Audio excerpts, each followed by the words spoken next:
తెలంగాణలో కాలిపోతున్న మోటార్లు, పేలిపోతున్న ట్రాన్స్ఫార్మర్లు, ఆత్మహత్యలు చేసుకుంటున్న రైతులు, ఇది ఒక పెద్ద సెంటిమెంట్ విద్యుత్తు అనేది. ఈ ప్రజల యొక్క సెంటిమెంటును ఏ రకంగా గత ప్రభుత్వము ఆర్థిక ప్రయోజనాల కోసము వినియోగించుకున్నదో ఈ అంశాలు ఈరోజు బయటికి రావాల్సి ఉన్నది.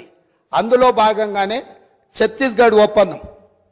మన రాష్ట్రంలో విద్యుత్తు ఉత్పత్తి సరిపోవడం లేదు, అత్యవసరంగా మన అవసరాలు తీర్చాల్సిన అవసరం ఉన్నది.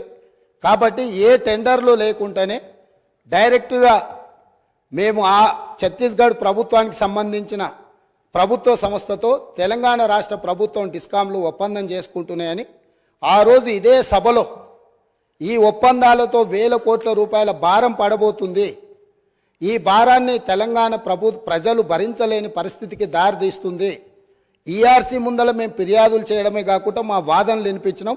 ఈ సభలో ఆనాటి ముఖ్యమంత్రి చంద్రశేఖరరావు గారికి మేము చెప్పే ప్రయత్నం చేస్తే మార్షల్స్ను పెట్టి మమ్మల్ని బయటికి గెంటేసి ఆ రోజు ఛత్తీస్గఢ్తోని తెలంగాణ రాష్ట్ర ప్రభుత్వం ఒప్పందం చేసుకుంది. దీనికి సంబంధించి విద్యుత్తు జేఏసీకి సంబంధించిన తెలంగాణ ఉద్యమంలో క్రియాశీలక పాత్ర పోషించిన ఒక జెన్కో ట్రాన్స్కో అధికారి నివేదిక ఇచ్చి ఈ ఒప్పందం వల్ల నష్టం జరుగుతుంది అన్నందుకు అతన్ని ఎక్కడనో మారుమూల ప్రాంతానికి బదిలీ చేసి కక్షా సాధింపుగా అతనికి ఉన్న హోదాను తగ్గించి ఒక చిన్న ఉద్యోగంలో నియమించారు అధ్యక్ష. వారిక్కడ సభ్యుడు కాదు కాబట్టి వారి పేరు తీసుకుంటలేను.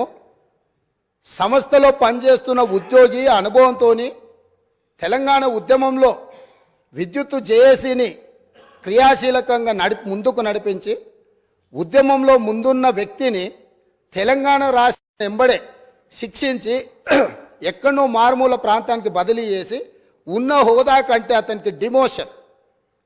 తెలంగాణ ఉద్యమంలో పాల్గొన్న వాళ్ళు తెలంగాణ రాష్ట్ర సాధనలో క్రియాశీలక పాత్ర పోషించిన వాళ్ళను మనం సమర్థించే అవసరమైతే ప్రమోషన్ ఇవ్వాలి. ఒకవేళ ప్రమోషన్ ఇవ్వడానికి మీకు మనస్కరించకపోతే ఉన్న హోదాలనైనా ఉంచాలి. అలా కాకుండా శిక్షించి బదిలీ చేసిండ్రు. అతను కూడా ఆనాడు ఈఆర్సీ ముందు తన వాదన వినిపించిండు. ఆ వాదనను పెడచెవిన పెట్టి ఛత్తీస్గఢ్ ఒప్పందం చేసుకుండ్రు. ఈ ఛత్తీస్గఢ్ 1000 మెగావాట్ల ఒప్పందం 3/11/2014 నాడు ఏదైతే ఒప్పందం మీద సంతకం చేసిండ్రో ఈ నివేదికలోనే ఉంది. నేను కొత్తదేం చెప్పడం లేదు, వారు చూసుకోవాలి.